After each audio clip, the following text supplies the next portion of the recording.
استعیذ باللہ من الشیطان الرجیم بسم اللہ الرحمن الرحیم۔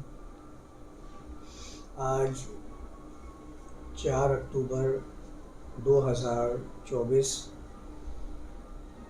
ہم اپنے درس کا سلسلہ سورۃ البقرہ کی آیت نمبر 169 سے ہی جوڑتے ہوئے آگے کی طرف بڑھیں گے۔ آیت نمبر 169 میں اللہ نے فرمایا ہے انما یأمرکم بالسوء والفحشاء وان تقولوا علی اللہ ما لا تعلمون۔ انما کے ساتھ جو حصر بیان کیا جا رہا ہے یہاں پر، یہ اصل میں یأمرکم کا اشارہ شیطان کی طرف ہے، جس کا ذکر آیت نمبر 168 میں ہم لوگوں نے کیا تھا، سمجھا تھا کہ اس میں اللہ شیطان کی بات کر رہا ہے۔ تو شیطان سے یہاں پر کیا مراد ہے، شیطان کس طریقے سے لوگوں کو حلالاً طیبہ اس سے روکنے کی کوشش کرتا ہے، جس کے لیے قرآن نے فحشاء کا لفظ استعمال کیا، جس کو ہم لوگوں نے پچھلے سیشن میں یہ سمجھا تھا کہ فحشاء، فحاشی جو ہمارے ہاں اردو زبان میں بھی استعمال کیا جاتا ہے، یہ فقط بے حیائی کے لیے خاص نہیں، بلکہ بے حیائی جو اس کے معنی میں آتی ہے وہ اس کی وسعت معنی کی وجہ سے شامل ہے، نہ کہ اس کے بنیادی میننگ بے حیائی کے ہیں۔ کیونکہ ہم لوگ عام طور پر قرآن کے اندر جب بھی فحاشی، فحشاء وغیرہ کے الفاظ آتے ہیں، ہم ہمیشہ اس کا ترجمہ بے حیائی کر دیتے ہیں۔ پھر بے حیائی کی کوئی جامع تعریف ہمارے پاس موجود نہیں ہوتی، تو ہماری حیا صرف اور صرف چلی جاتی ہے عورتوں کی طرف۔ ہم ہمیشہ عورتوں کی طرف بے حیائی کو منسوب کر کے اپنے آپ کو اس سے ممتاز رکھنے کی کوشش کرتے ہیں۔ آپ دیکھ لیجئے جہاں جہاں بھی فحاشی کا لفظ ہم استعمال کرتے ہیں اور اس کو بے حیائی سے منسوب کرتے ہیں، ہمارا اشارہ ہمیشہ یہ ہوتا ہے کہ میں کسی طریقے سے اس میں عورتوں کو شامل کر کے ان کو اپنے وضع کردہ، اپنے خیالات پر مبنی وہ چیزیں جن کو میں حیا میں شمار کرتا ہوں ان کے اندر جکڑ دوں۔ میں ہمیشہ یہی کوشش کرتا ہوں۔ قرآن کے وہ مقامات بھی سامنے آئیں گے سورۃ النور کے، سورۃ النساء کے، جس کے اندر یہ الفاظ خاص کر دیے گئے عورتوں کے ساتھ، اور پھر اس کا ترجمہ کرتے ہوئے ہم نے قرآن کے آیات کو وہ بیان کیا جس پہ عمل ہونا ممکن ہی نہیں ہے۔ وہ میں اس کے مقام پہ جا کے تفصیل سے بات کروں گا۔ تو فحشائی کا لفظ جب آیا ہے قرآن میں، تو اس کا مطلب ہوتا ہے حدود سے تجاوز کر جانا۔ تو شیطان کا کام یہی ہوتا ہے کہ جو چیزیں اللہ نے حلال رکھی ہیں، اس پہ کوئی رکاوٹ نہیں لگائی ہے، اس کے اوپر رکاوٹیں لگا دے، یعنی اپنی حدود سے تجاوز کر کے خود کو اس صفات ربانی میں شامل کر لے۔ تو فحشائی کا جب لفظ آیا ہے تو قرآن کہتا ہے انما یأمرکم بالسوء والفحشاء۔ سوئی جو سیئہ حسنہ کے مقابلے میں ہم نے سمجھا تھا کہ غیر متوازن معاملات کر دینا، ناہمواریاں پیدا کر دینا اور حدود سے تجاوز کر جانا۔ شیطان آپ کو ہمیشہ اس بات کا حکم کرتا ہے اور کرتا رہے گا۔ یہ قرآن نے انما کے ساتھ بیان کیا۔ اور تیسری بات جو یہاں بیان کی ہے وَأَن تَقُولُوا عَلَى اللَّهِ مَا لَا تَعْلَمُونَ، اور وہ آپ کو اس کا بھی حکم کرتا ہے کہ آپ اللہ پر وہ چیزیں بیان کریں جس کے پاس آپ کو کوئی علم میسر نہ ہو، آپ کو اس بارے میں علم ہی نہ ہو، آپ چلے جا رہے ہوں، دوڑے جا رہے ہوں، بھاگے چلے جا رہے ہوں، معلوم یہی نہ ہو کہ آپ کس سمت میں گامزن ہیں. آپ یہ بات بیان تو کر رہے ہیں لیکن کس بنیاد پر بات کر رہے ہیں اس کا آپ کو علم نہ ہو. اور اسی کا ربط جب آگے سے لے کے چلوں گا، وَإِذَا قِيلَ لَهُمُ اتَّبِعُوا مَا أَنزَلَ اللَّهُ قَالُوا بَلْ نَتَّبِعُ مَا أَلْفَيْنَا عَلَيْهِ آبَاءَنَا.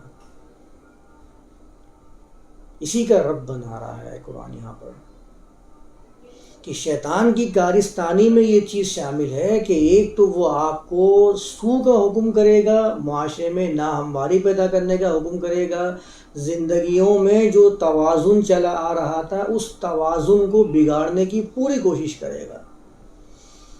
ساتھ میں فحشاء کا حکم کرے گا، آپ کو حدود سے تجاوز کرنے پر ہمیشہ رغبت دلاتا رہے گا. یہ کردار اتنا خطرناک کردار ہے جو خود تو اللہ کی رحمتوں سے، اللہ کی نعمتوں سے دور ہے، آپ کو بھی اللہ کی رحمتوں سے، اس کی نعمتوں سے دور کرنے کی پوری کوشش اور سعی کرے گا. یہ کردار ہے جو کوئی بھی اپنے اندر پیدا کر لیتا ہے. کئی کردار، شیطانی کردار ہمارے معاشروں میں رائج ہوتے ہیں، ہم ان کو پہچان نہیں پا رہے ہوتے ہیں، آئیڈینٹیفائی نہیں کر پا رہے ہوتے ہیں. ہم ان کے تقدس میں، ان کی ہیئت، ان کی باتوں میں آ کر خود بھی اپنے آپ کو سوء الفحشاء کے اندر شامل کر لیتے ہیں اور اپنی زندگیوں میں ناہمواری پیدا کر لیتے ہیں. اور ہم اللہ پر وہ باتیں کر دیتے ہیں جس کے بارے میں ہمارے پاس کوئی علم نہیں ہوتا. علم کا معیار قرآن نے بیان کر دیا ہے، ان السمع والبصر والفؤاد کل اولئک کان عنہ مسئولا. لیکن اس سے پہلے جو بیان کیا ہے اس کو ذہن میں رکھیں، ولا تقف ما لیس لک بہ علم. جس کے بارے میں آپ کو علم نہ ہو آپ اس کے پیچھے پڑ نہ جائیں، اس کے پیچھے لگے نہ رہیں. اور ہمارا کام یہی ہوتا ہے کہ ہمیں معلوم کچھ نہیں ہوتا ہے لیکن ہم کیا کرتے ہیں کہ ہم خود بھی اس کے اوپر عمل کرنے کے اوپر لگے رہتے ہیں، کوشش کرتے رہتے ہیں اور دوسروں کو بھی ایسے بیان کرتے ہیں جیسے کہ میں بہت زیادہ جاننے والا ہوں، میرے پاس بہت علم موجود ہے. ما لا تعلمون، وہ چیزیں بیان کرتے ہیں اللہ کے نام لے لے کر کہ جس کا خود بھی آپ کو علم نہیں ہوتا ہے. تو وَلَا تَقْفُ مَا لَيْسَ لَكَ بِهِ علم میں اللہ نے فرمایا ہے کہ جس چیز کا تمہیں علم نہ ہو اس کے پیچھے نہ لگے رہو. ان السمع والبصر والفؤاد، یہ تین سورسز قرآن نے علم کی بتائی ہیں کہ سننے کی طاقت، والبصر کسی چیز کو پہچاننے کی خصوصیات، ادراک کرنے کی خصوصیات. وہ آپ کا ادراک کس بنیاد پہ ہوتا ہے؟ آپ کے حواس کے ذریعے ہوتا ہے، جس کو قرآن بصیرت کے ایک جامع لفظ سے بیان کرتا ہے. بصیرت بڑا جامع لفظ ہے. اس ایک جگہ تو قرآن نے فرمایا فَأَنْتَ تَهْدِي الْعُمْيَ وَلَوْ كَانُوا لَا يُبْصِرُونَ، کیا آپ راستہ دکھا سکتے ہیں کسی اندھے کو اگرچہ وہ بصیرت بھی نہیں رکھتے ہیں؟ یعنی عمیو کے ساتھ قرآن نے بصیرت کا لفظ استعمال کیا کہ اندھا جو ہوتا ہے اس کے پاس بھی بصیرت موجود ہوتی ہے، وہ چیزوں کو ان بصیرت کی بنیاد پر جانچ لیتا ہے، اپنے معاملات کو سولو کر لیتا ہے، اپنی زندگی کو گزار رہا ہوتا ہے. تو بصیرت کا معنی صرف نگاہوں کی روشنی نہیں ہوتی ہے بلکہ جو آپ کے اندر حواس موجود ہیں، جو روشن ہیں، جو آپ کے مائنڈ تک چیزوں کو پہنچا رہے ہیں، اس کو قرآن بصر قرار دیتا ہے. والبصر، جبھی عام یوں کے مقابلے میں قرآن نے وَلَوْ كَانُوا لَا يُبْصِرُونَ کا ذکر فرمایا ہے. اور تیسری چیز جو بیان فرمائی والفؤاد، یہ چیزیں آپ کے مائنڈ کو ڈیٹا پرووائڈ کریں گی اور مائنڈ اس کو تجزیہ کر کے آپ کے پاس صحیح یا غلط چیز کا فیصلہ کر کے پیش کرے گا. کل اولئک کان عنہ مسئولا. یہ چیزیں آپ کو ہمیشہ اپنے ذہن میں رکھنا ہے کہ علم کی سورسز ہیں جن کی بنیاد پر ہم تجزیہ کر سکتے ہیں، بشرط یہ کہ ہم تجزیہ کرنے والے بن جائیں. وَأَن تَقُولُوا عَلَى اللَّهِ مَا لَا تَعْلَمُونَ، اور کہتے ہیں اللہ پر جو وہ خود بھی نہیں جانتے ہیں کہ واقعی یہ اللہ پر کہنے والی چیز تھی یا ایسے ہی لوگوں کی سنی سنائی باتوں کو میں نے اللہ کی باتیں سمجھ رکھا ہے۔ وَإِذَا قِيلَ لَهُمُ اتَّبِعُوا مَا أَنزَلَ اللَّهُ، اور جب ان کو کہا جاتا ہے اتَّبِعُوا مَا أَنزَلَ اللَّهُ، جو اللہ نے نازل کیا ہے اس کے پیچھے چلتے چلے جاؤ، سر پر دوڑتے چلے جاؤ، قالوا جواب میں کہتے ہیں بل نتبع ما الفینا علیہ آباءنا۔ الفا کا مطلب ہوتا ہے کسی چیز کو پا لینا، کسی چیز کا مل جانا۔ جیسے مثال کے طور پر سورہ یوسف میں لکھا ہوا ہے فَأَلْفَا یا سیدہا لد الباب، وہ قصہ میں بعد میں بیان کروں گا۔ یوسف اور ان کے ساتھ ایک عورت کا معاملہ بیان کیا جاتا ہے جس کے اوپر بڑی کہانیاں ہیں، قصہ یوسف اور زلیخا، اس طرح سے اس کو بیان کیا جاتا ہے۔ الفاظ بالکل ایسا چناؤ کیا جاتا ہے کہ میں ابھی ان کو بیان بھی نہیں کرنا چاہ رہا ہوں۔ بہرحال قصہ یوسف اور زلیخا کے نام سے بڑے مشہور ہے۔ تو کہتے ہیں کہ اس میں اللہ فرماتا ہے فَأَلْفَ يَا سَيِّدَهَا، کسی چیز کا مل جانا، کسی چیز کو پا لینا، اور یہ بنیاد اتفاقاً ہوئی ہے۔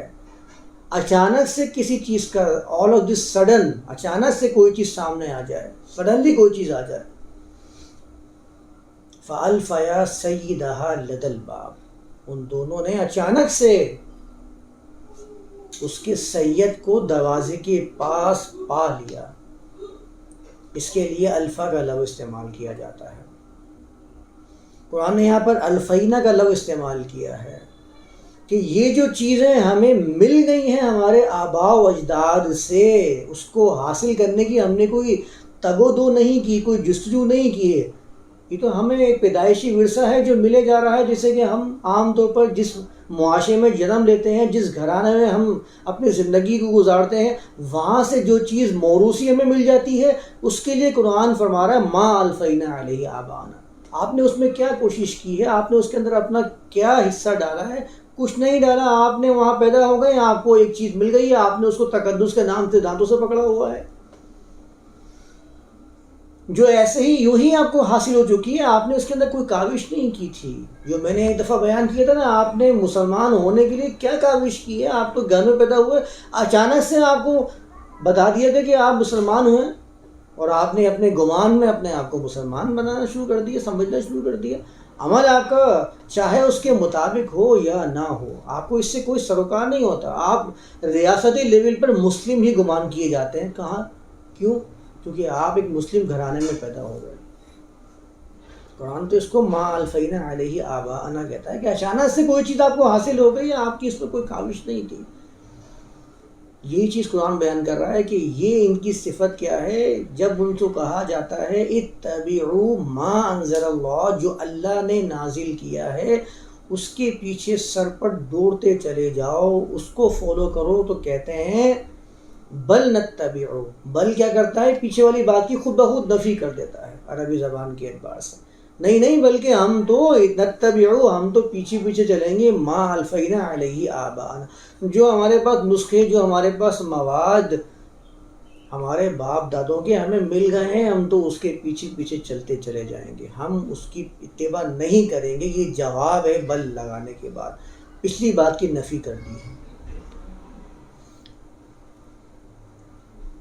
قرآن نے یہ الفاظ ما وجدنا علیہ آباءنا کے ساتھ بھی بیان کیے ہیں۔ آپ مختلف مقامات پر اٹھا کر دیکھ لیجئے، قرآن پرزور مذمت کرتا ہے ان لوگوں کی کہ جن کا دعویٰ کیا ہے ما وجدنا علیہ آباءنا ما الفینا علیہ آباءنا۔ ایسے ہی ہمیں کچھ چیزیں حاصل ہو گئی تھیں، ہمارے اسلاف سے چلی آ رہی تھیں، ہم تو اس کو فالو کریں گے۔ قرآن نے ان کی پرزور مذمت کی ہے، بار بار ان کا رد کیا ہے۔ جنہوں نے اپنی آنکھوں کو پیچھے لگایا ہوا ہے، جن کے وہم اور گمان کے اندر یہ چیز پیدا ہو گئی ہے کہ جو چیز قدیم تھی صرف وہی چیز مقدس گمان کی جائے گی، نئی آنے والی چیز اس کو کسی قسم کی کوئی اہمیت نہیں دی جائے گی۔ مذہب کی بنیاد ہمیشہ اسی پر ڈالی جاتی ہے، مذہب کی داغ بیل جو کی جاتی ہے وہ ہمیشہ اسی پہ کی جاتی ہے، جتنا قدیم اتنا ہی مقدس، جتنا جدید اتنا ہی بدتر۔ آپ خود سوچیں نا، خود فیصلہ کر لیجئے کہ جب آپ کے ممبر اور محراب سے دعوت یہ دی جائے گی، جہاں پر اعلان یہ کیے جائیں گے، جہاں پر بات کرنے کا آغاز اس سے کیا جائے گا کہ کلو بدعت ضلالہ وکلو ضلالۃ فی النار، تو اس قوم کی حالت کیا ہوگی یہ کسی سے ڈھکی چھپی نہیں ہو سکتی ہے، وہ اپنے حال کی خود ذمہ دار ہے۔ جس کو بار بار یہ بات بتائی جا رہی ہے، جس کی نفسیات پر بار بار یہ چوٹ لگائی جا رہی ہے، نفسیات پر چوٹ کا بڑا گہرا اثر ہوتا ہے۔ جائیے ذرا ان اقوام کی طرف جائزہ لیجئے کہ جو کامیاب ترین ہیں معاشروں میں، بہترین سمجھی جاتی ہیں، جو رول ماڈلز ہیں پوری دنیا کے لیے، ان معاشروں کے اندر وہ چیزیں اپنائی جاتی ہیں جو ان کی نفسیات پر اثر کر کے ان کو بہتر قوم بنانے کی کوشش کریں۔ بچپن سے ان کے اندر یہ چیزیں ڈالی جاتی ہیں، اور ہمارے ہاں جو چیزیں ڈالی جا رہی ہیں ہمارے ذہنوں میں کلو بدعت ضلالہ، کہ ہر نئی چیز جو ہے وہ گمراہی ہے، بیکار ہے، ضلالہ ہے، آپ کو بہکا دے گی آپ کی اس چکر ویو سے جس پر آپ چل رہے ہیں۔ کل ضلالۃ فی النار، اور آپ کو ہر وہ دلالہ جو آپ کو بدعت کے ذریعے حاصل ہونے والی ہے وہ آپ کو جہنم والی زندگی میں داخل کر دے گی۔ تو اس قوم کے نوجوان کیسے کسی جدید چیز کی طرف اپنے مائنڈ کو لے جا سکتے ہیں، کیسے ارتقاء کی سوچ سکتے ہیں، کیسے اپنے آپ کو کامیاب قوم بنانے کی طرف لے کر جا سکتے ہیں؟ وہ کبھی لے کر نہیں جائیں گے، وہ ہمیشہ آپ کو پیچھے کی طرف لے کر جائیں گے۔ دیکھو پیچھے والوں نے کیا بات کہی تھی، میں ان سے آگے بڑھنے کی کوشش کیسے کر سکتا ہوں؟ وہ تو اعلیٰ ترین ذہن تھے، ان سے بہتر ذہن نہ تو حاصل ہو سکا کسی کو، نہ حاصل ہو سکے گا۔ وہ گن گا رہے ہوتے ہیں جب سائنس کی بات آتی ہے تو ان لوگوں کی جنہوں نے پیچھے والوں کی سوچ کو ترک کر کے ہمیشہ نئی سوچ کو اہمیت دی ہے، اس کو اپریشیٹ کیا ہے۔ رول ماڈل ان کے وہ قوم ہوتی ہیں۔ میں نے کیا کہا کہ مذہب میں جو داغ بیل کی جاتی ہے وہ ہمیشہ یہی کی جاتی ہے کہ پیچھے کی طرف جا کے دیکھا جائے کہ کیا تھا ان کا معاملہ۔ ہمیشہ ہمارے ہاں جب فتوے دیے جاتے ہیں تو فتووں کی بنیاد شخصیات ہوتی ہیں۔ بڑی بڑی کتابیں لکھی ہوئی ہیں، آپ کوئی کتاب ایسی نہیں پائیں گے مذہب کے اندر کہ جس میں کسی ایسے شخص کا فتویٰ درج نہ ہو جو قدیم تھا، جو پہلے گزر چکا ہے۔ چیز کیا ہے؟ لَهُمُ اتَّبِعُوا مَا أَنزَلَ اللَّهُ قَالُوا بَلْ نَتَّبِعُ مَا أَلْفَيْنَا عَلَيْهِ آبَاءَنَا۔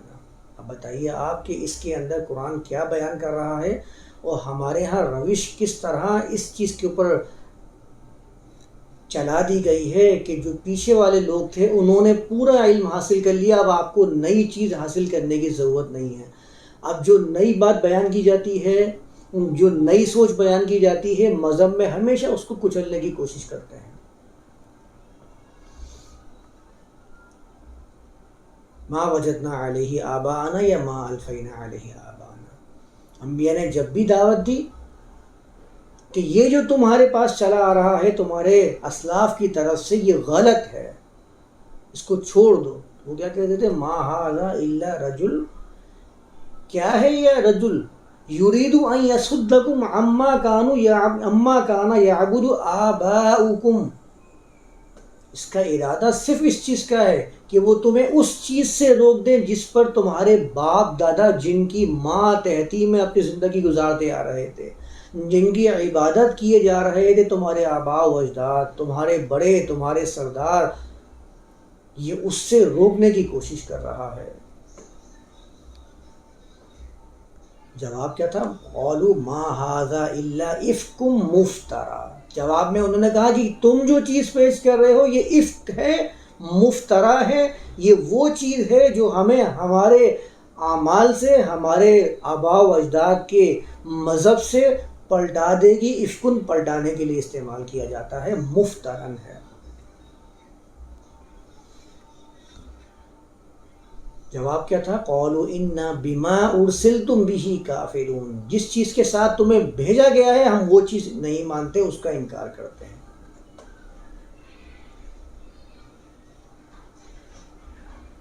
دیکھ لیجئے کیا حال ہے، قرآن کیا بیان کر رہا ہے۔ آج آپ کسی کے سامنے کوئی بات بیان کر دیجئے، پہلا سوال کیا ہوگا آپ سے؟ کیا یہ والی بات پہلے کہیں اسلاف میں ملتی ہے؟ اگر آپ کہیں گے نہیں، یہ میں قرآن سے اپنے فہم کو سمجھ کے آپ کے سامنے رکھ رہا ہوں، تو فوراً آپ کو یہ کہہ کے رد کر دیا جائے گا کہ کیا آپ زیادہ سمجھدار ہیں یا وہ لوگ زیادہ سمجھدار تھے جو قرآن کے زمانے کے اندر موجود تھے، یا ان کے بعد صحابہ کے شاگرد چلے آ رہے تھے؟ کوئی نہ کوئی نام لگا دیں گے۔ فتووں کی، مناظروں کی جو ابتدا ہے اور جو آغاز، جو انجام ہے، وہ ہوتا ہی کسی نہ کسی شخص کے نام سے ہے۔ اور قرآن ہمیشہ یہ بات بتاتا ہے کہ یہ ہمیشہ آپ کو کیا کرتے ہیں، اتبعوا ما انزل اللہ کی دعوت میں بل نتبع ما الفینا علیہ آباءنا، اس کو پیش کر کے اپنی جان چھڑا دیتے ہیں۔ وَلَغَوْا فِيهِ لَعَلَّكُمْ تَغْلِبُونَ کے الفاظ ہیں نا، وَقَالَ الَّذِينَ كَفَرُوا، کفار کا کام کیا تھا؟ کفار کہتے کیا تھے؟ لا تسمعوا لهذا القرآن، یہ جو قرآن پیش کر رہے ہیں اس کو سننا بھی نہیں ہے۔ لا تسمعوا لهذا القرآن وَلَغَوْا فِيهِ، اس میں آپ شور شرابہ غل غبارہ کریں، لَعَلَّكُمْ تَغْلِبُونَ، اس سے کیا ہوگا کہ آپ شاید کہ غلبہ حاصل کر لیں۔ یہ قرآن پیش کر رہا ہے، آپ اس کے اوپر اپنے آباء و اجداد کی اقوال کو پیش کریں کہ ما الفینا علیہ آبانا، ہمیں تو ہمارے آباء و اجداد کے زمانے میں یہ چیزیں ملتی نہیں تھی، یہ میاں پتہ نہیں کہاں سے یہ چیز لاگا پیش کر رہے ہیں، تو ہم ان کے پیچھے کیسے چل سکتے ہیں؟ انا بما ارسلتم به کافرون، ہم تو اس کا صاف صاف انکار کر دیتے ہیں، ہمیں یہ چیز قبول نہیں ہے۔ مذہب کے اندر تو میں نے بتایا نا کہ ہمیشہ جو پیچھے ہوتا ہے، قدیم ہوتا ہے، وہی بہتر ہوتا ہے، جو آگے والی سوچ ہوتی ہے وہ ہمیشہ غلط ہوتی ہے۔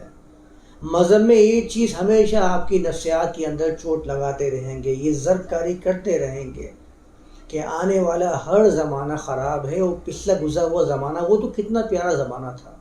آج کل تو یہ چیزیں کتنی نایاب ہوتی جا رہی ہیں، ہمارے بڑوں کے زمانوں کے اندر تو زمانہ کتنا بہترین تھا، لوگ آپس میں محبت رکھتے تھے، ملتے تھے، جلتے تھے، پورا محلہ جو ہے وہ ایک گھر کی مانند ہوا کرتا تھا۔ آج کل لوگ کتنے خود غرض ہو گئے ہیں، یہ زمانہ تو بڑا بیکار زمانہ ہے، فتنوں کا زمانہ ہے، خراب زمانہ ہے۔ روایات سے بھی اس کو سہارا دیا گیا ہے کہ آنے والا ہر زمانہ فتنے سے پر ہوگا، اور پچھلے زمانہ جو تھا ذرا سب سے بہتر زمانہ وہ ہے جو قریب قریب انبیاء کے ہوتا تھا۔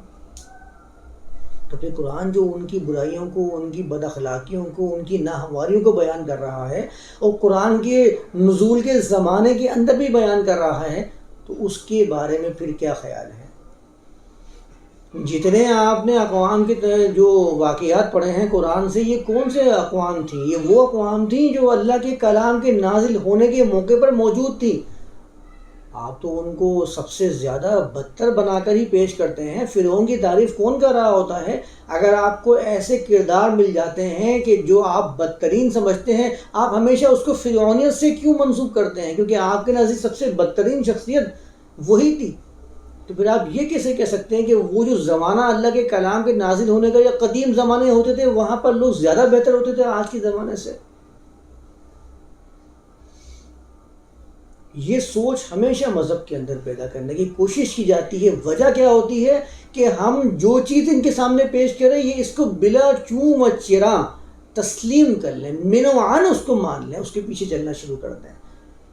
اگر ان کے ذہن میں یہ پیدا کر دیا جائے گا کہ آپ اپنی عقلوں کو استعمال کر کے کسی چیز کو شعور کی بنیاد پر تسلیم کرنے اور اس کا انکار کرنے کا ایک رویہ اپنا لیں، تو ہمیشہ وہ ہمارے سامنے کھڑے ہو کے سوالی بن جائیں گے، اور ہماری باتوں کو رد کرنے اور قبول کرنے کا پورا اختیار حاصل کر لیں گے۔ یہ میں نے اس دن آپ کے ساتھ لوگوں کے سامنے ذکر کیا تھا، وہ میں ذرا ایک بار پھر دہرا دوں۔ میں نے کہا تھا نا کہ قرآن کے تراجم اردو زبان کے اندر، اردو زبان کی اکثریت بولنے والوں کی بہت زیادہ ہے۔ بر صغیر پاک و ہند جب یہ موجود تھا، اردو زبان بولنے والے لاکھوں کروڑوں کی تعداد میں موجود تھے۔ یہ بیچارے وہ ہیں جو 1826 میں، اس دن تاریخ کا ذکر کر رہا تھا، میں تاریخ بھول گیا تھا کہ 1800 کے آخر میں یا 1900 کے شروع میں قرآن کا ترجمہ کیا گیا ہے۔ جب میں نے اس کو چیک کیا تو 1826 کا ذکر آیا تھا، 1826 تھا، اور نام بھی مجھے یاد نہیں آ رہا کس نے اس کا ترجمہ کیا تھا سب سے پہلے اردو زبان کے اندر. یعنی کہ 1200 سال تک تو لوگوں کو یہ معلوم ہی نہیں ہو سکا تھا کہ اللہ کے کلام کے اندر لکھا ہوا کیا ہے، اللہ کا کلام کہہ کیا رہا ہے. ان کو ترجمے ہی نہیں آتے تھے، اسی لیے تو وہ کہتے تھے کہ علماء کے پیچھے چلو، علماء جو بتا رہے ہیں ان کے خلاف نہ کرو. علماء کے خلاف جو اپنے خود سے کوشش کرنے والے ہیں وہ گمراہ ہو جاتے ہیں، کیونکہ ان کو عربی آتی نہیں ہے، ترجمے میسر نہیں ہے، تو سمجھیں گے کیسے اللہ کے کلام کو؟ آپ بتائیے کہ 1200 سال سے قرآن کو بغیر ترجمے کے پڑھنے والے کس طریقے سے 200 سال کے اندر اس روش سے اپنے آپ کو تبدیل کر سکتے ہیں. ان کو اتنا ہی ٹائم کم سے کم چاہیے ہوگا اپنے اس روش کو چینج کرنے میں کہ بغیر ترجمے کے قرآن کو پڑھنا فقط ثواب کی نیت سے یہ اس کے حق کو ادا نہیں کر سکتا. وہ کمال تو یہ ہے کہ قرآن کو عربی میں پڑھ کے سنا رہے ہوتے ہیں ظالم، اور روایتوں کو اردو میں پڑھ کے سنا رہے ہوتے ہیں. قرآن بغیر ترجمے کے عربی پڑھی جا رہی ہوتی ہے، اور روایت ہمیشہ جب بھی پڑھ کے سنائی جاتی ہے وہ اردو کے اندر پڑھ کے سنائی جاتی ہے. اب آپ بتائیے کہ فوقیت کس کو دی جا رہی ہے؟ اردو میں پڑھ کے آپ کو احادیث اس لیے سنائی جا رہی ہوتی ہے تاکہ آپ اس کے مطابق عمل کر کے اس کی تنبیہ کو اپنے ذہن میں اچھی طرح بٹھا کر اس پہ عمل کرنے کی طرف کوشاں ہو جائیں. اور قرآن عربی میں کیوں پڑھ کے سنا رہے ہوتے ہیں؟ کہ قرآن ان کے تنبیہات کے لیے کافی نہیں ہے. یہ قرآن فقط ثواب کی ہی کتاب ہے. یہاں تک لا کر یہ نفسیات بنا دی گئی ہے تاکہ لوگ اپنے ذہن میں یہ بٹھا لیں کہ قرآن فقط عربی پڑھنے کا ایک طریقہ کار ہے، فقط ثواب کی کتابیں، اس سے زیادہ کچھ بھی نہیں ہے. اور حدیث صرف عمل کرنے کے لیے ہوتی ہے، ثواب کے لیے نہیں ہوتی ہے. یہی چیز ہمارے ہاں موجود ہے. حدیث کو کبھی ثواب کی نیت سے نہیں پڑھا جاتا. آپ معلوم کر کے دیکھ لیجئے، آپ خود دیکھ لیجئے. کبھی آپ کو ترغیب نہیں کریں گے کہ صبح اور شام میں آپ حدیث کی تلاوت کریں. تلاوت کا لفظ تو حدیث کے لیے استعمال ہی نہیں کرتے.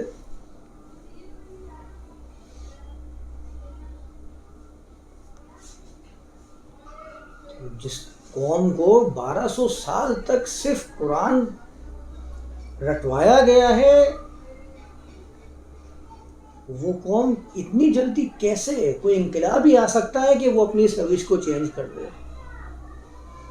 جبھی تو آج بات ہی چلتی ہے کہ وہ اسلاف نے یہ کام کیا تھا، آپ اس کام کے خلاف کیسے کر رہے ہیں؟ اسلاف نے کیا اردو میں ترجمے کیے تھے؟ آپ کیوں کر رہے ہیں؟ آپ بھی مت کریں، چھوڑ دیں ترجمہ.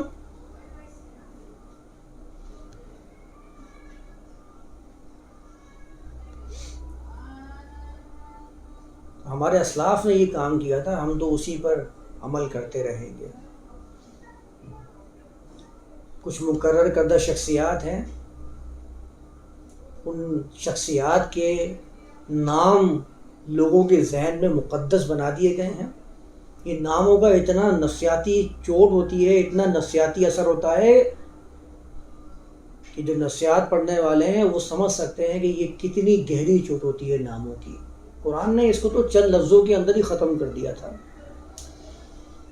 آپ اٹھائیے سورہ یوسف، جس کو احسن القصص کہہ کر جب ترجمہ کرتے ہیں تو ایسا معلوم ہوتا ہے کہ قرآن کے اندر اس سے بہترین کوئی قصہ موجود ہی نہیں ہے. میں نے ایک دفعہ کہا تھا نا کہ یہ اتنے ظالم ہیں کہ اللہ کے کلام کے اندر بھی ڈیفرنس کرنے کی کوشش کرتے ہیں، فرق کرنے کی کوشش کرتے ہیں. یہ اے لیول کی صورتیں ہیں، یہ بی لیول کی صورتیں ہیں، یہ سی لیول کی صورتیں ہیں. یہ اپنی زبانوں سے ادا کرے نہ کرے، ان کے اعمال خود ان کے اس قول پر دلیل بن جاتے ہیں. ورنہ بتائیں سورہ یاسین کو ہی کو صرف سورہ یاسین کو ہی کیوں پڑھا جاتا ہے مردوں کے اوپر؟ کسی اور سورت کو یہ فوقیت حاصل کیوں نہیں ہو سکی ہے کہ وہ قرآن کا دل بن جائے؟ صرف سورہ ملک کو ہی فاقہ کشی سے بچنے کے لیے کیوں استعمال کیا جاتا ہے؟ صرف آیت کریمہ کو ہی کسی ملک کو برباد کرنے کے لیے گھروں پر لگانے کی تنبیہات کیوں کی جاتی ہیں؟ ذہن میں یہ بیٹھا ہوا ہے نا کہ اس کی کوئی خاص برکت ہے جو دوسری صورت اللہ کے دوسرے کلام کے اندر نہیں پائی جاتی ہے. ورنہ کیا وجہ ہے جو آپ نے کچھ مخصوص صورتوں کو خاص کیا ہوا ہے کہ یہ والی صورتیں ہیں یہ آپ کو اس چیز سے افاقہ دلا سکتی ہیں؟ ذہن میں کچھ نہ کچھ ہے، لوگوں کے سامنے آیا نہیں کر رہے ہیں.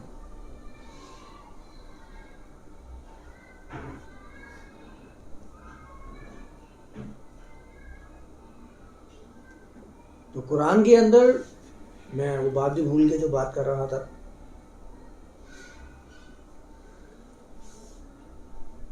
تو اصل میں بات یہ ہے کہ ہاں میں ناموں کے اثر کی بات کر رہا تھا کہ ناموں کا بڑا گہرا اثر ہوتا ہے، نفسیات پہ بہت گہری چوٹ ہوتی ہے۔ کچھ مخصوص نام مقرر کیے ہوئے ہیں کہ یہ فلاں ہیں، ان کی بات آتی ہے تو سب کی نظر جھک جاتی ہے، ٹھیک ہے ان کا نام آ گیا ہے، یہ آئیں گے تو اب فیصلہ ہو جائے گا۔ آپ ناموں کو ہٹا لیجئے درمیان میں سے، پھر آپ دیکھیں اس بات کی اہمیت کم ہوتی جائے گی۔ یہ بڑے بڑے مزارات جو نظر آتے ہیں، ان کے اوپر سجدہ کرنے والے سجدہ کرتے کیوں ہیں؟ ناموں کی وجہ سے۔ آپ وہاں سے وہ خطبہ ہٹا دیجئے نام کا، پھر دیکھیے کون اپنی پیٹھ نہیں کرتا اس کی طرف، قبر کی طرف۔ کسی نے اس نام کا اثر ہی تو لگایا ہے، اس خطبہ لگا کے کہ دیکھو یہ فلاں بابا کی قبر ہے اور ان کا ایسا مرتبہ ہے، ان کی نسبت ایسے شخص کے ساتھ ہے جس کا اپنا ہی اتنا بڑا مرتبہ ہے۔ آپ ایک مرتبہ اس قبر کے اوپر سے وہ نام کا کتبہ ہٹا کر دیکھ لیجئے، کوئی بھی وہاں پر اپنے سر کو جھکانے کے لیے نہیں جائے گا۔ ان ناموں کا ہی اثر ہوتا ہے۔ قرآن نے تو چند ہی الفاظ کے اندر ان ناموں کو بالکل ختم کر دیا تھا۔ قرآن تو نفسیات کے اوپر تعلیم دیتا ہے۔ قرآن جب تزکیہ نفس کی بات کرتا ہے تو نفس تو ہے ہی آپ کی نفسیات، جس کو میں کہہ رہا تھا نا، سورہ یوسف کو احسن القصص بنا کر پیش کرتے ہیں، اللہ کے کلام میں ڈیفرنس کرتے ہیں۔ نحن نقص احسن القصص، ہم آپ پر قصوں میں سے سب سے بہترین قصہ بیان کریں گے۔ کریں گے فعل مضارع کا صیغہ ہے، کریں گے ہی کیوں؟ کرتے ہیں بھی تو ہے ترجمہ، کرتے ہیں تو ترجمہ کر لیجئے ہر صورت احسن القصص ہو جائے گی۔ کریں گے کا ترجمہ کر لیجئے صرف یہی صورت خاص ہو جائے گی جس کو قرآن کی آپ احسن القصص قرار دیں گے، اور باقی صورتیں اس کے مقابلے میں ادنا گمان کی جائیں گی۔ یہ اصولی طور بات ہے کہ احسن القصص کے مقابلے میں جو ہوگا وہ اس سے کمتر درجے کا آ جائے گا۔ خود بخود قرآن میں ڈیفرنس ہوتا جائے گا۔ ڈیفرنس تو آپ نے پیدا کر ہی دیا ہے نا کسی نہ کسی صورت کے اندر۔ ہم آپ کے اوپر احسن القصص بیان کرتے ہیں۔ اللہ نے جو کچھ بیان کیا ہے وہ احسن القصص ہے۔ یہ ترجمہ تھا اس کا فعل مضارع کا، جس سے آپ کے قرآن میں کوئی کسی قسم کی کوئی تفریق نہیں آتی۔ آپ کے بیان کردہ جو باتیں ہیں ان میں تو تفریق واضح نظر آتی ہے۔ اس میں اللہ نے یوسف رسول اللہ کا جو واقعہ بیان کیا ہے، جس کو میں نے عبادت والے مسئلے پہ بھی بیان کیا تھا،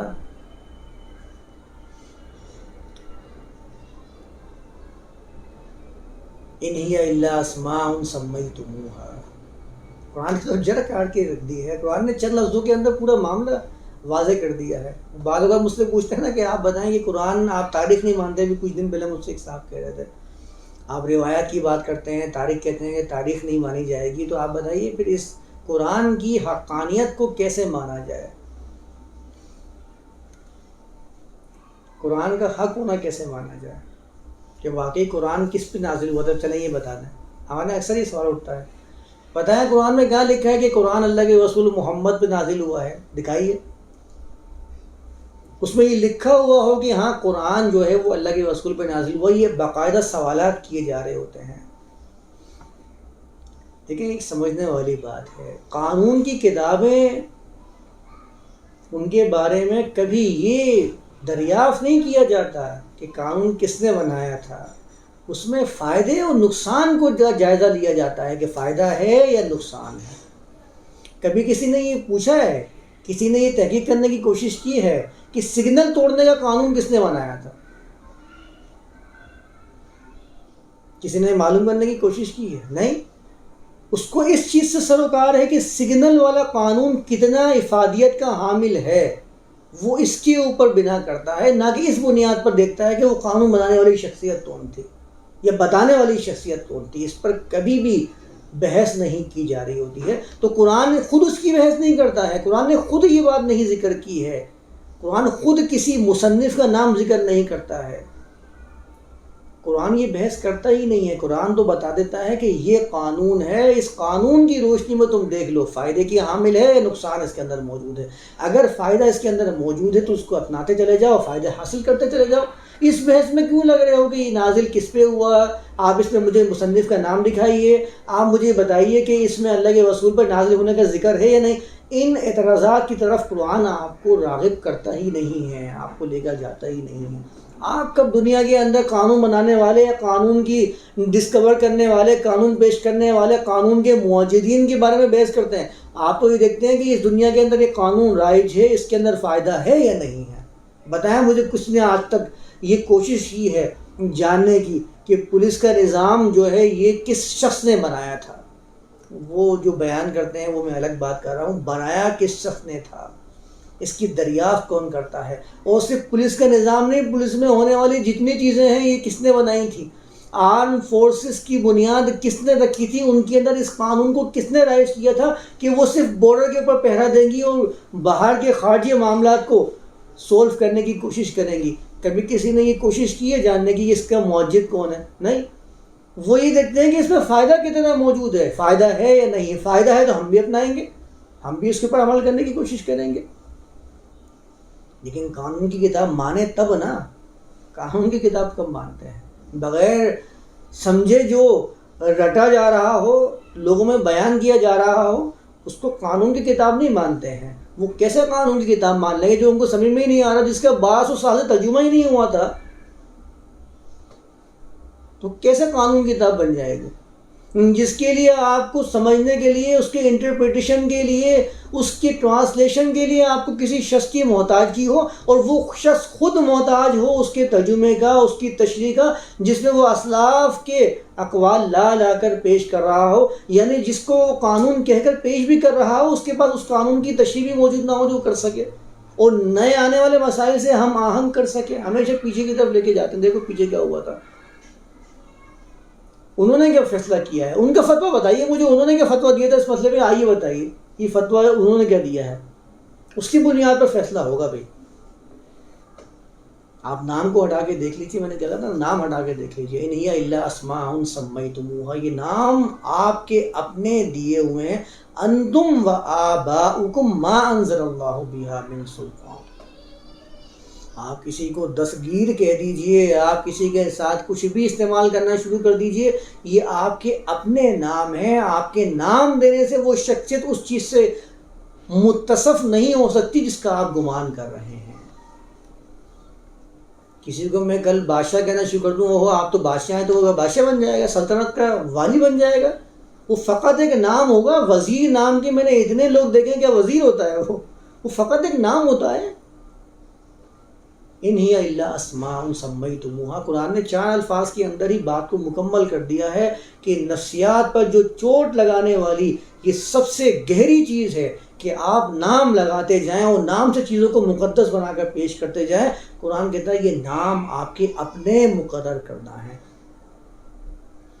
ابھی آپ ناموں کے ساتھ جو القابات لگاتے ہیں نا، فلاں کے ساتھ لگا دیا مفتی، پہلے مفتی کا ایک انہوں نے اس ٹائٹل کو لوگوں میں رائج کرنے کی کوشش کی کہ اس کے پاس دین کا ایک بہت بڑا علم موجود ہے، یہ اس چیز کی اتھارٹی رکھتا ہے کہ یہ فتویٰ دے سکتا ہے۔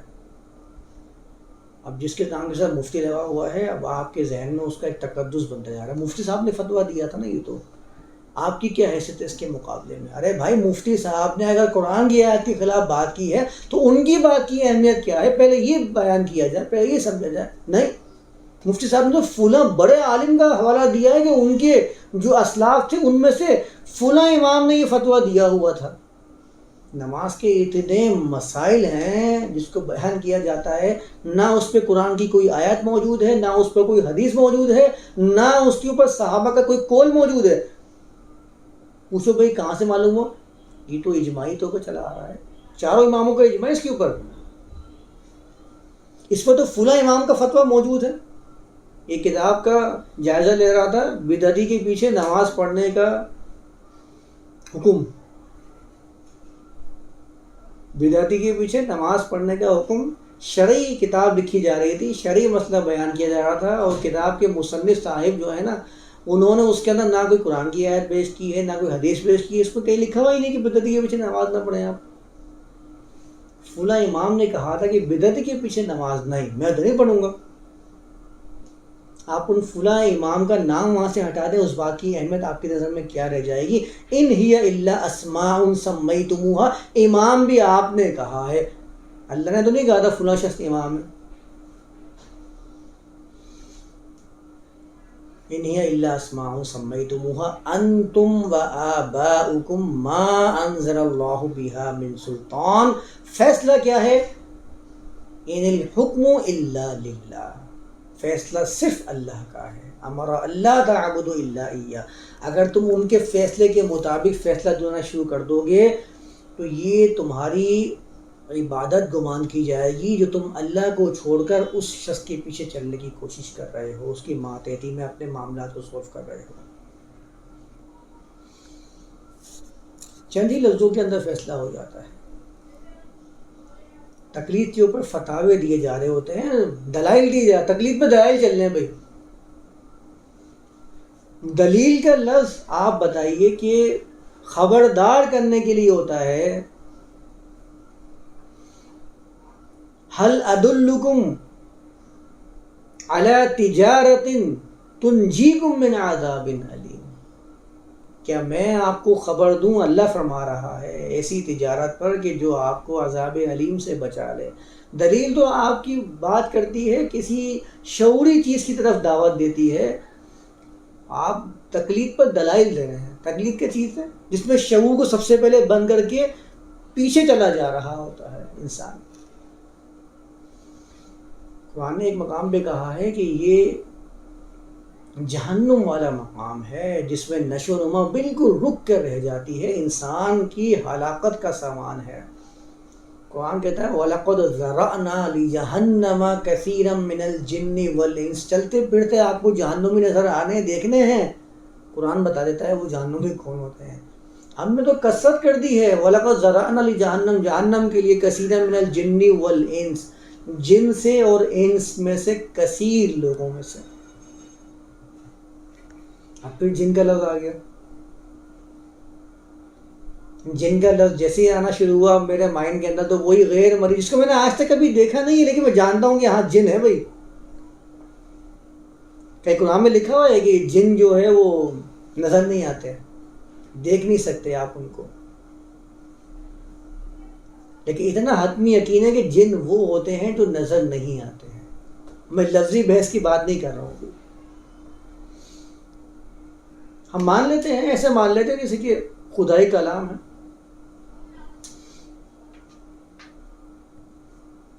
جن میں نے دیکھا نہیں لیکن ہوتے ہیں۔ آپ پوچھو نا بھائی یہ آپ کیسے مانتے ہو، کہتے ہیں آپ نے اللہ کو دیکھا؟ نہیں۔ آپ انکار کر سکتے ہو اس کا؟ بولے یار بات تو صحیح کر دی انہوں نے، جب اللہ کو نہیں دیکھا تو مانتے تو ہے نا۔ آپ نے ہوا دیکھی؟ نہیں، مانتے تو ہو نا، ہاں یہ بات تو صحیح ہے۔ دلیل دی ہے، دلیل دی ہے، انہوں نے دلیل دی ہے کہ جن کے ہونے کے اوپر۔ اب ان کو سمجھایا جائے اللہ کے بندوں، ہوا محسوس کی جاتی ہے۔ میں نے ابھی جو آپ کو علم کا قرآن نے ایک میزان بیان کیا ہے، پیمانہ بیان کیا ہے، ان السمع والبصر، بصر کے اندر آتی ہے وہ چیز، بصارت سے اس کا ادراک کیا جا رہا ہوتا ہے۔ اللہ نے کب کہا ہے کہ اللہ کو دیکھنے کی ضرورت ہے؟ وہ تو خود کہتا ہے کہ آیات اللہ کے سائنس ہیں جن کے ذریعے پہچانا جائے گا، دیکھا تو نہیں جائے گا۔ جن چیز کو وہ آیات کہہ رہا ہے وہ تو نظر آ رہی ہے نا، وہ تو مشاہدے میں آ رہی ہے نا۔ جن تو آپ محسوس بھی نہیں کر پا رہے پھر بھی آپ مان لیں گے جن ہوتے ہیں جو نظر نہیں آتے ہیں، شرارتیں کرتے ہیں لوگوں کے ساتھ۔ قرآن تو ان کو رجال من الانس برجال من الجن کہتا ہے، برجال من الجن، سورہ جن کے اندر کی آیت پڑھ رہا ہوں، رجال کہتا ہے، اور لغت میں جا کے دیکھ لیں رجال تو بنی آدم کو کہتا ہے۔ اس پر تو میں تفصیل سے بات کروں گا۔ وَلَقَدْ ذَرَأْنَا لِجَهَنَّمَ كَثِيرًا مِنَ الْجِنِّ وَالْإِنسِ، قرآن کہتا ہے کہ ہم نے تو بڑھا دیے ہیں جہنم کے لیے، چلتے پھرتے جہنمی ہیں۔ کون ہے؟ لَهُمْ قُلُوبٌ لَا يَفْقَهُونَ بِهَا، ان کے پاس سمجھنے کی صلاحیتیں موجود ہیں لیکن وہ ان صلاحیتوں کو کبھی استعمال نہیں کرتے ہیں. لا یفقہون بہا، فقہ نہیں کرتے ہیں. ہمارے یہاں جتنی فقہ مرتب ہے وہ ساری کی ساری کس بنیاد کے اوپر ہے کہ فلاں عالم نے جو 400 سال پہلے گزرا اس نے کیا کہا، جو 1000 سال پہلے عالم گزرا ہے اس نے اس بارے میں کیا کہا ہے، اس کی بنیاد پر پوری کی پوری فقہ کی 40 جلدیں ہیں. وہ کہتے ہیں ہمارے علماء نے اتنا بڑا کام کیا ہے، اتنے تدوین کی ہے. کر دی نا، اب آپ کیوں کر رہے ہیں، چھوڑ دیں. لہم قلوب لا یفقہون بہا، ان کے قلوب ہیں لیکن فہم نہیں ہے، استعمال ہی نہیں کرتے ہیں. وَلَهُمْ أَعْيُنٌ، دیکھنے کی صلاحیت موجود ہے، لا یبصرون بہا، لیکن بصارتوں کو بالکل انہوں نے منجمد کر رکھا ہے. وَلَهُمْ أَعْيُنٌ لَا يَسْمَعُونَ وَلَهُمْ آذَانٌ لَا يَسْمَعُونَ بِهَا، ان کے پاس سننے کے لیے کان ہیں لیکن ان کانوں کا استعمال نہیں کرتے ہیں. اور قرآن نے کیا فیصلہ دیا ان کے بارے میں کہ ایسے لوگ جو شعور سے بالکل عاری ہوتے ہیں، جنہوں نے اپنی عقلوں کو بند کیا ہوا ہے، ہمیشہ اسلاف کی رٹ لگاتے ہیں، ہمیشہ کہتے ہیں کہ بل نتبع ما الفینا علیہ آباءنا. قرآن کے بارے میں کہتا ہے اولئک کالانعام بل ہم اضل،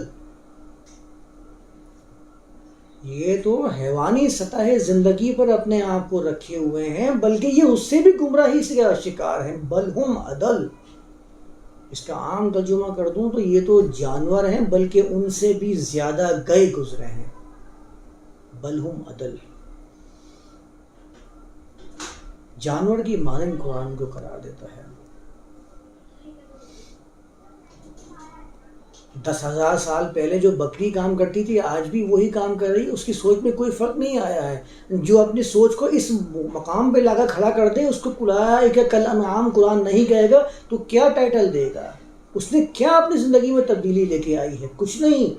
وہ پہلے بھی ایسے ہی تھی، آج بھی ایسے ہی ہے. میں بھی اگر ویسے ہی ہو جاؤں گا کہ میں اپنی سوچ کو اسی زمانے میں لے جاؤں گا جس زمانے میں مجھے بتایا جاتا ہے ہزاروں سال پہلے، تو مجھ میں اور جانور میں فرق کیا رہ جائے گا؟ میں تو اسی حیوانی سطح زندگی پر واپس آ چکا ہوں جس سے قرآن نکالنے کے لیے مجھے دعوت دے رہا ہوتا ہے. اولئک کالانعام بل ہم اضل، اسے بھی اپنے فائدے اور نقصان کی تمیز ہے. آپ بلی کے بچے کو دھکا دیتے رہیں، کبھی بلندی سے چھلانگ نہیں مارے گی جب اس کو پتہ ہوگا کہ یہاں ہلاکت کا سامان موجود ہے. لیکن میں تو اس سے بھی زیادہ بل ہم اضل جب قرآن کہتا ہے تو مجھے تو اپنا فائدہ نقصان بھی نظر نہیں آ رہا. مجھے تو فلاں شخص نے کہا کہ آپ کو جب نماز ادا کرنی ہے، آپ کے گھٹنوں میں کتنی تکلیف ہو، آپ اپنے کرسی کو چھوڑ کر زمین پر ہی سجدہ کریں گے تو آپ کی دعائیں زیادہ قبول ہوں گی. معصوم لوگ، نادان لوگ بیچارے ان کے جھانسوں میں آ کے کہتے ہیں ٹھیک ہے دعائیں قبول کروانی ہے تو میں اب کرسی کو چھوڑ کر زمین کے اوپر ہی سجدہ کرنے کی کوشش کروں گا، چاہے میرے گھٹنوں کا بیڑا غرق ہو جائے، دعائیں تو قبول ہوں گی. اس نادان بندے کو چاہیے کہ اس ظالم سے یہ پوچھے کہ اگر دعائیں قبول ہو رہی ہوتی اسی طریقے سے تو میرے اس گھٹنے کی تکلیف ختم کیوں نہیں ہو رہی ہے میری دعا کرنے کی وجہ سے؟ میں تو بڑے خلوص سے دعا کر رہا ہوں اپنے لیے. انسان جتنے خلوص سے دعا کر سکتا ہے اس سے زیادہ خلوص سے دعا کون کسی کے لیے کر سکتا ہوگا؟ پھر وہ دعا کی طرف میں چلا جاتا ہوں بعض اوقات معاملہ لے کر. ہے اتنا مشہور یہ مسئلہ ہمارے یہاں رائج اتنا ہے. تو بال فینا علیہ آبانا، قرآن نے ایسے سوچوں کو حیوانی سطح زندگی پر رہنے والی سوچ قرار دیا ہے اولئک کالانعام کہہ کر. آج آپ کسی سے پوچھتے ہیں، میں نے کہا نا کہ یہ جو مذہبی پیشوائیت کا علماء سے پوچھنے کا جو جھانسا دیا ہوا ہے اس کی وجہ وہی ہے جو ہمارے پاس ترجمے موجود نہیں تھے. آپ کسی سے پوچھتے ہیں نا کہ دین کا معاملہ کیسے ہونا چاہیے، دین کیسے حاصل کرنا چاہیے، تو وہ آپ کو بتائے گا کہ دین جو ہے وہ تو آپ کو قرآن، حدیث اور اجماع سے ہی حاصل ہو سکتا ہے. ساتھ میں جو تواتر سے باتیں چلی آ رہی ہیں، تواتر کو تو بڑا ہمارے یہاں ایک چیز رائج ہے، تواتر کی بحث چل رہی ہوتی ہے. میں نے ایک صاحب سے یہ پوچھ لیا تھا، میں نے کہا آپ یہ جو اصول بیان کر رہے ہیں کہ حدیث قرآن اللہ کا کلام، اس کے بعد حدیث اس کی انٹرپریٹیشن کرے گی، اس کے بعد اجماع اور تواتر سے جو چیزیں چلی آ رہی ہیں اسلاف کی وہی دین کی شرعی سورسز قرار پائیں گی، تو میں نے ان سے یہ پوچھا، میں نے کہا اس دین کا آغاز کب سے ہوا ہے؟ تو انہوں نے مجھ سے کہا کہ اس دین کا آغاز تو ہمیشہ سے ہوتا رہا ہے، اللہ ہمیشہ سے لوگوں کے پاس اپنے کلام کو بھیجتا رہا ہے۔ تو میں نے ان سے پوچھا کہ کیا ہمیشہ سے یہی معیار موجود رہا ہے کہ یہ چیزیں ہوں گی تو اس کو صحیح سمجھا جائے گا؟ تو انہوں نے کوئی اس کا جواب نہیں دیا ہے۔ میرا پھر ان لوگوں سے یہی سوال ہے کہ ہمیشہ سے دین کی یہی سورسز رہی ہیں، اور اگر ہمیشہ سے یہی سورسز رہی ہیں تو قرآن نے ان سورسز کو کیوں بیان نہیں کیا؟ قرآن نے ان کی مذمت کیوں کہی یہ کہہ کر کہ وَإِذَا قِيلَ لَهُمُ اتَّبِعُوا مَا أَنزَلَ اللَّهُ قَالُوا بَلْ نَتَّبِعُ مَا أَلْفَيْنَا عَلَيْهِ آبَاءَنَا۔ ہر نبی نے آ کے یہی پیغام دیا، ہر نبی کے سامنے لوگوں نے اسی طریقے سے مذمتی بیان اپنا ریکارڈ کروایا جس کو قرآن نے بیان کیا، بل نتبع ما وجدنا علیہ آباءنا، ہم تو اسی پر گامزن رہیں گے جس پر ہمارے بزرگ گامزن تھے، جس پر ہمارے اسلاف گامزن تھے، جس پر ہمارے امام نے فیصلہ دیا تھا۔ وہ امام کوئی سے بھی نام سے ہو، آپ سب سے پہلے امام کا لفظ ہٹائیے، نام ہٹائیے، اور پھر دیکھیے کتنا ہو جائے گا۔ آج کے زمانے کے اندر کوئی امام کیوں نہیں بن پا رہا؟ آج کے زمانے کے اندر کوئی امام کیوں نہیں بن پا رہا؟ آج کے زمانے کے اندر آپ کسی کو وہ درجہ دے کیوں نہیں پا رہے جو درجہ آپ ان کو دے رہے ہیں؟ میں اگر اسی زمانے میں لے جاؤں، چلے فرض کر لیجیے 250 سال کے بعد اللہ کے رسول کے، آپ ان کو امام کہہ رہے ہیں، ان لوگوں نے ان کو امام کیوں نہیں کہا؟ ان لوگوں نے ان کو امامت کے درجے پر فائز کیوں نہیں کیا؟ اگر انہوں نے ان کی حیات کے اندر بھی ان کو امام تسلیم کر لیا تھا تو اس کا مطلب تو یہ ہوا کہ ہر زمانے کے اندر امام تسلیم کیا جا سکتا ہے، ہر زمانے کے اندر نئی سوچ کو ویلکم کیا جا سکتا ہے، یا پھر ان کے انتقال کے بعد کئی سالوں کے بعد وہ امام بن گئے، لوگوں کے نزدیک قدیم ہو کر مقدس قرار پائے، وہی والا معاملہ تھا۔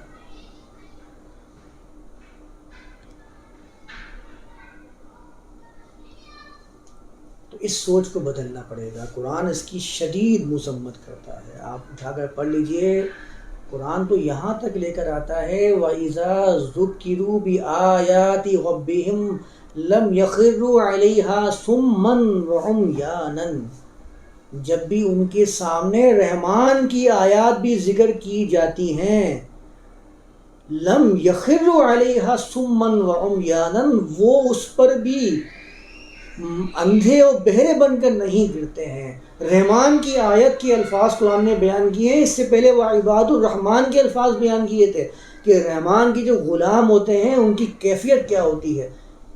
اب آپ بتائیے کہ آپ رحمان کی عباد بننا چاہتے ہیں یا پھر شیطان کی عباد بننا چاہتے ہیں؟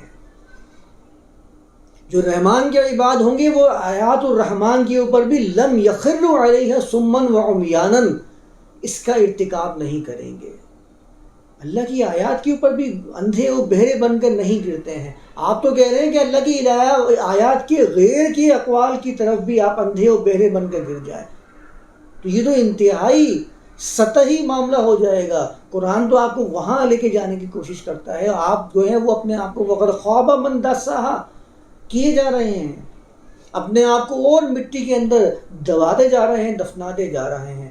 ایسے لوگوں کے بارے میں قرآن نے کہا تھا یوم تقلب وجوہہم فی النار، یہ زمانہ وہ ہوگا، یوم کو جب لفظ آتا ہے یہ کسی دن کی خصوصیت نہیں بتاتا بلکہ یہ اس پیریڈ کے بارے میں بتاتا ہے جب یہ خبر واقع ہونے والی ہوتی ہے، واقع ہو جاتی ہے۔ یوم تقلب، یہ دور وہ ہوگا، یہ دور وہ ہوتا ہے یوم تقلب وجوہہم فی النار، ان کے چہروں کو، ان کے مقصدوں کو آگ میں پلٹایا جا رہا ہوتا ہے، ان کے چہرے بہت پیچھے کی طرف دیکھ رہے ہوتے ہیں۔ فَمَن يَمْشِ مُقِبًّا عَلَى وَجْهِهِ أَهْدَىٰ، کہ پس جو شخص اوندھے منہ چلا جا رہا ہے، اپنے منہ کے بل چلا جا رہا ہے، اپنے مقصد کے اوپر چلا جا رہا ہے، اہدا زیادہ ہدایت یافتہ ہو سکتا ہے، اَمَّن يَمْشِ سَوِيًّا عَلَى صِرَاطٍ مُسْتَقِيمٍ، یا وہ شخص کہ جو بالکل صراط مستقیم پر متوازن ہو کر چل رہا ہے، گامزن ہے اپنی منزل کی طرف، صراط مستقیم کی طرف۔ کون زیادہ ہدایت یافتہ ہو سکتا ہے؟ قرآن سوال کر کے جواب دے رہا ہوتا ہے، توجہ کو لے کر جا رہا ہوتا ہے۔ قرآن نے ایک مقام پہ کہا ہے وَقَالُوا لَوْ كُنَّا نَسْمَعُ أَوْ نَعْقِلُ مَا كُنَّا فِي أَصْحَابِ السَّعِيرِ، یہ جو آگ والے ہیں یہ کہیں گے لَوْ كُنَّا نَسْمَعُ، کاش کہ ہم سن لیتے، او نَعْقِلُ اپنی عقلوں کو استعمال کر لیتے، مَا كُنَّا فِي أَصْحَابِ السَّعِيرِ، جس آگ کے اندر ہم جھلس رہے ہیں اس آگ والے ہم بنتے ہی نہیں، ہم اس آگ میں جھلسنے والے ہی نہیں بنتے۔ اب آپ بتائیے کہ قرآن عقلوں کو استعمال کرنے کی بات کر رہا ہے، علی بصیرۃ انا ومن اتبعنی، رسول کو فرما دیا ببانگ دوہل یہ اعلان کر دیجئے، علی بصیرۃ، میں کس چیز کی طرف دعوت دیتا ہوں، ھذہ سبیل، ادعو علی بصیرۃ انا ومن اتبعنی، میں بھی بصیرت پر دعوت دیتا ہوں اور میرے ساتھ جو میرے فالوورز ہیں وہ بھی بصیرت پر دعوت دیتے ہیں۔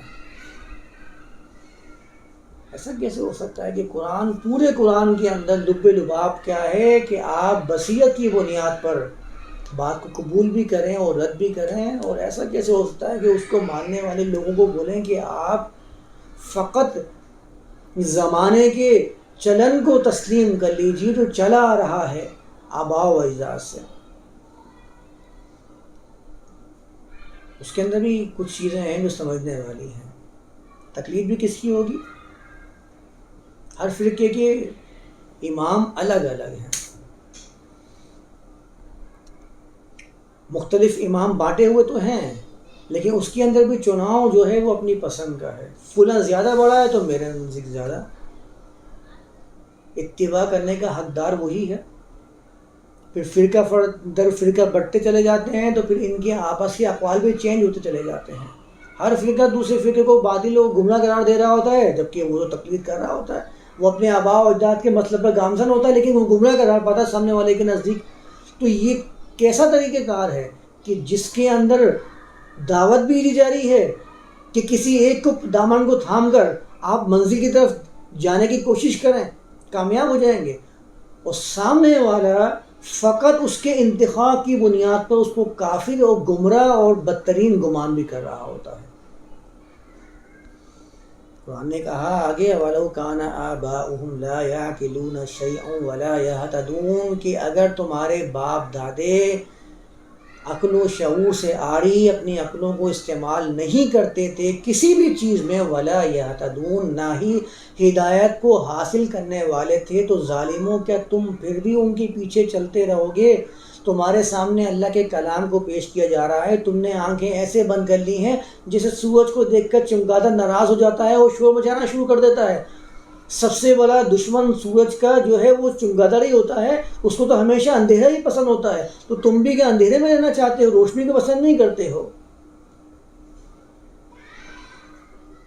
قرآن نے فرمایا واللہ متم نورہ ولو کرہ الکافرون، اللہ اپنے نور کو پورا کر کے رہے گا اگر کافر جو ہیں وہ اس کو کتنا ہی ناپسندیدہ کرتے رہیں۔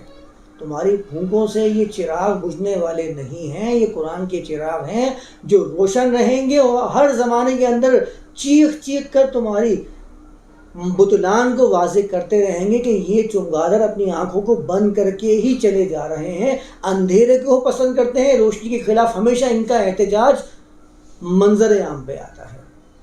اولو کان آباؤہم لا یعقلون شیئا ولا یہتدون، اگرچہ ان کے آباء و اجداد نہ عقل استعمال کرتے تھے کسی چیز میں اور نہ ہی ہدایت یافتہ تھے، تب بھی تم چلے جاؤ گے ان کے پیچھے پیچھے۔ تو کہتے ہیں کہ ہمارے آباء و اجداد عقل والے تھے اور ہدایت یافتہ تھے تو ہم ان کے پیچھے کیوں نہیں جائیں؟ ہم تو ان کے پیچھے چلیں گے نا، وہ تو ہدایت یافتہ تھے، وہ آپ کے نزدیک ہدایت یافتہ تھے۔ کبھی کوئی شخص ایسا بھی دیکھا ہے جو اپنے آپ کو گمراہ قرار دینے والا ہو کہ میں تو گمراہ ہوں، میں عمل کیے جا رہا ہوں؟ دنیا میں کون سا مذہب ایسا ہے جو یہ کہہ رہا ہو کہ ہاں میں باطل بھی ہوں لیکن میں عمل کیے جا رہا ہوں؟ سب اپنے آپ کو پاک صاف اور ہدایت یافتہ ہی سمجھ رہے ہوتے ہیں۔ کوئی بھی اپنے آپ کو باطل یا گمراہ نہ تو گمان کر رہا ہوتا ہے نہ لوگوں کے سامنے بیان کر رہا ہوتا ہے۔ ما اشرکنا ولا آباؤنا کی تو باباؤں کے دوہرے اعلان کی جا رہا ہے کہ ہم نے اور نہ ہمارے باپ دادوں نے کوئی شرک کیا تھا. قرآن نے تو کہا ہے اولو کان الشیطان یدعوہم الی عذاب السعیر. جائزہ لے لو.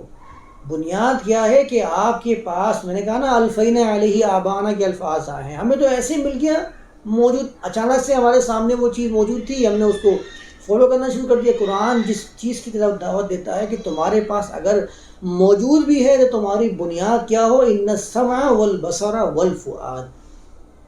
عقل کو استعمال کر کے شعور کی بنیاد پر کسی چیز کو تسلیم کرنا اور کسی چیز کا انکار کرنا, یہ تمہاری بنیاد ہونی چاہیے, نہ کہ فقط تم آنکھیں بند کر کے چلتے چلے جاؤ.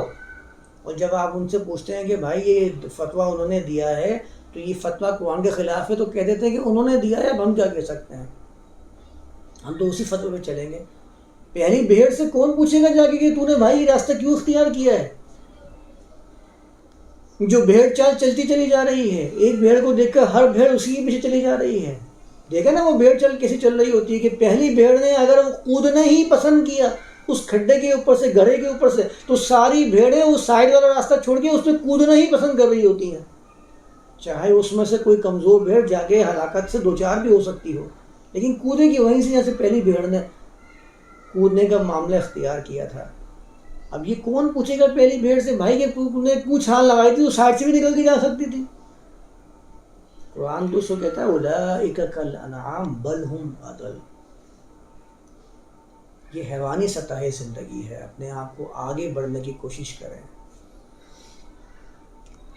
تو یہاں تک میں اس آیت کو رکھتا ہوں, آیت نمبر 170. تو یہ تو بہت تفصیل طلب ہے کیونکہ معاشرہ اتنا جکڑا ہوا ہے ان چیزوں کے اندر کہ میں تو شاید ابھی اس کا حق بیان نہیں کر سکا ہوں, اس کا حق ادا نہیں کر سکا ہوں اس کے بیان کا. ہو سکتا ہے کہ کچھ باتیں اور قرآن کی آیات سے ذہن میں آ جائیں تو میں اگلے سیشن میں اس کو بیان کرتا نکل جاؤں گا. ابھی اس کو یہیں تک رکھتے ہیں. وما علینا الا البلاغ.